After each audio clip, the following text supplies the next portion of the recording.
नमस्कार विदु चंदन social media तरफ आपण को अशेष अशेष प्रणाम।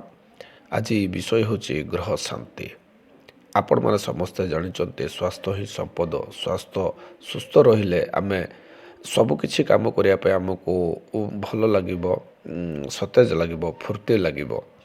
आम मानकर आहार विहार दोषरू जेपरी रोग उत्पन्न हुए, ग्रह दोषरू सेहीपरि अनेक रोग उत्पन्न हुए। तार प्रतिकार पाए आयुर्वेद रे बहु अति प्राचीन कालरू भूषण धारणर विधि रही।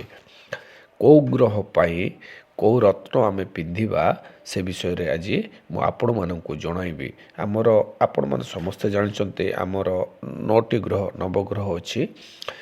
रवि पाई आमर अच्छी वैदुर्यमणि। जदि वैदुर्यमणि न मिलूँ आम बेलगछर चर को मध्य व्यवहार करिपरिबा।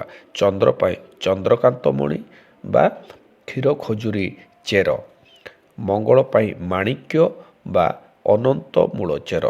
बुध पाई पद्मराग बा बृद्धदारक चेर। बृहस्पति पाई मुक्ता बा ब्राह्मण झाटी चेर। शुक्र पाई हीरा बा बासंग चेर। शनि पाई इंद्र नीलमणि ताको नीला बोली मध्य कहुए। ताक पाई श्वेत बाड़ीअणा चेर। राहु पाई खरपर बा अगुरु चंदन। आ केतु पाई मरकतमणि बा अश्वगंधा चेर। आमर नवग्रह को आमे शांत रखिले आमे सुस्थ एवं निरोग जीवन यापन करिबा। ए कथाटे को आपण माने अधिक रु अधिक सांगसाथी माननकु